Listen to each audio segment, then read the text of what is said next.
Hey, it's One Unique Writer, author, motivational writer, and blogger of oneuniquewriter.com.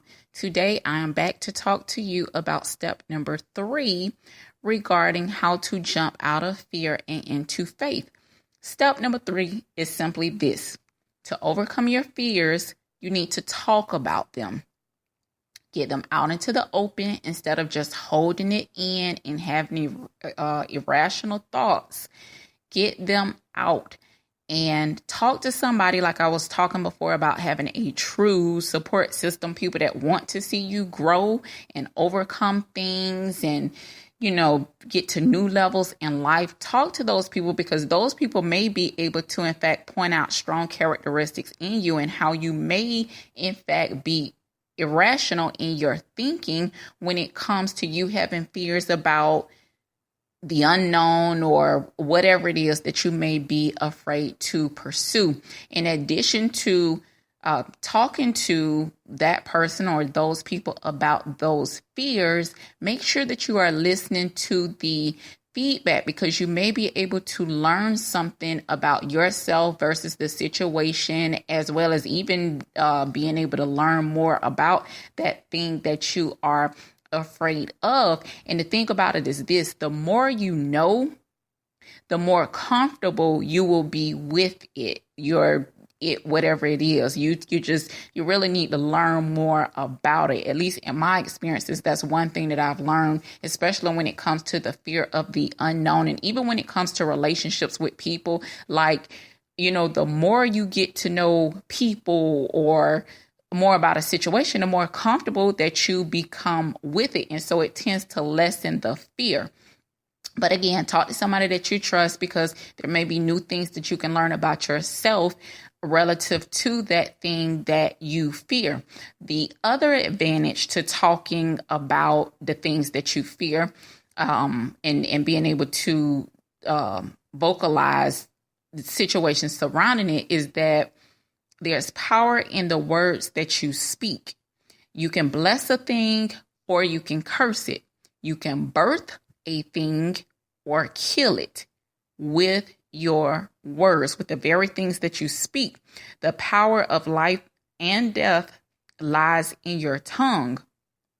Your words are like seeds, and you pretty much reap whatever it is that you sow. So you need to ensure that you are planting good seeds so that you can reap a good harvest. If you plant bad seeds, either there will be no growth or perhaps weeds will start coming through. If there is good growth, then don't feed weeds and do not permit the weeds to mess up your good growth, whether the weeds is your own positive attitude, your own positive thought, your own negative thoughts or your own negative attitude, or be it negative people. Those are weeds, and your root has to be good. You need good seeds. You need to give and show love so you can produce good growth.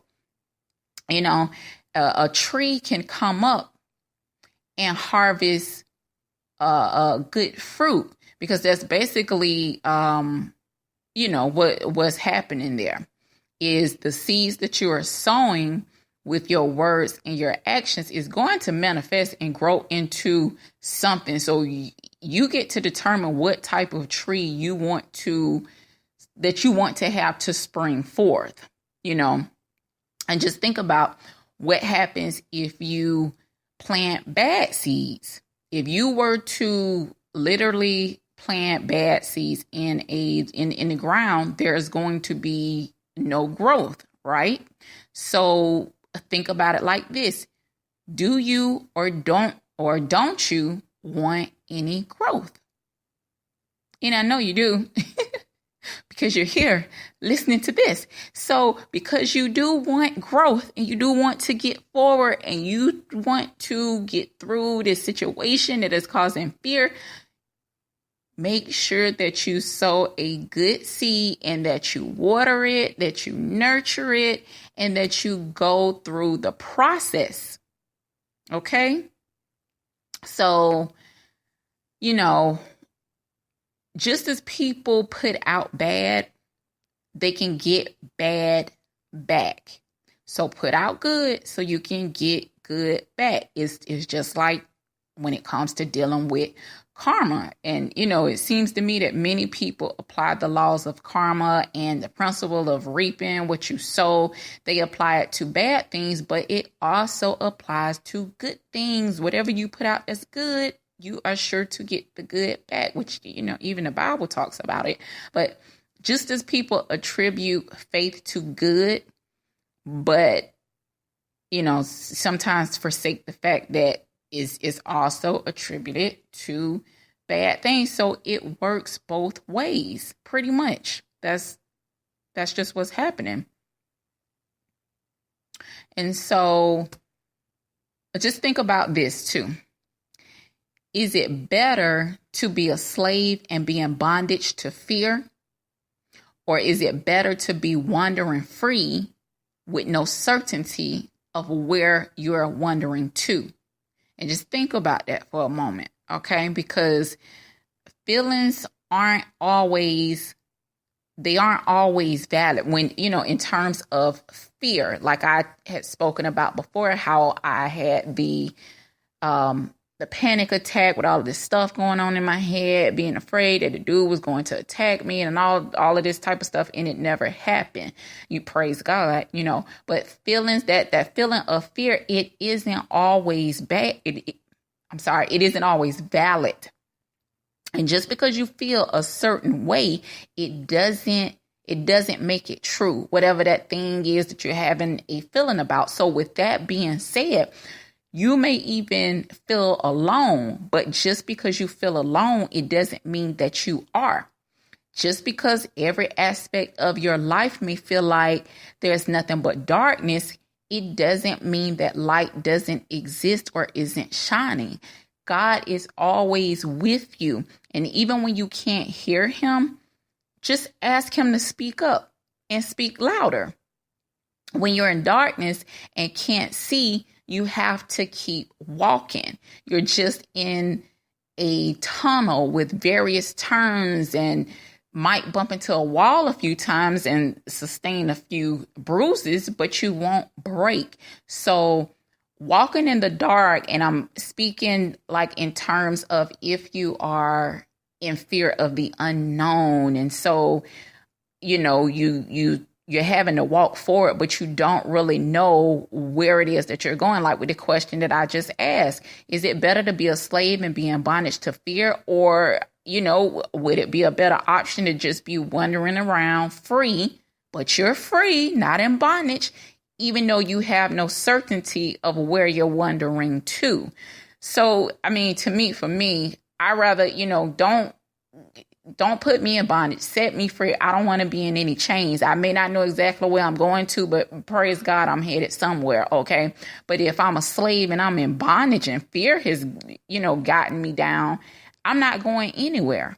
So, again, it's just like being in a tunnel. I would rather have that option. Everything is dark and uncertain. I'm not sure where I'm going, but I am going to go anyway. And so again, walking in the dark is basically walking blindly, but you have to keep walking, and eventually you will turn a corner and you will see light ahead. So that's how you have to think about it if you have fear of the unknown. One thing I can guarantee you about the path you're moving along is that if you stop, you'll go nowhere. I definitely guarantee it. So keep it moving. Get creative with your life and do what you haven't done. Go where you haven't gone. Have some fun. Just jump. And to conclude, this is what I want you to do to implement and conclude step number 3. I want you to contact a person that you can trust, that you can really trust. And I want you to discuss your fears. And if there's no one you feel that you can truly trust with your fears, then I want you to get in the mirror and talk to yourself. And at first, I know it is going to feel funny and uncomfortable, but how can you always be a good friend to other people and not know how to show up and be a good friend for yourself, because that's basically what I'm asking you to do. So get used to showing up for yourself by starting with this. Get in the mirror and speak aloud to yourself. And make sure that you invite God into the conversation and talk to him also. And when you're done telling yourself about all the good things that can happen as a result of you tackling your fears, then I want you to meet me at step number 4. Okay? So I will see you then.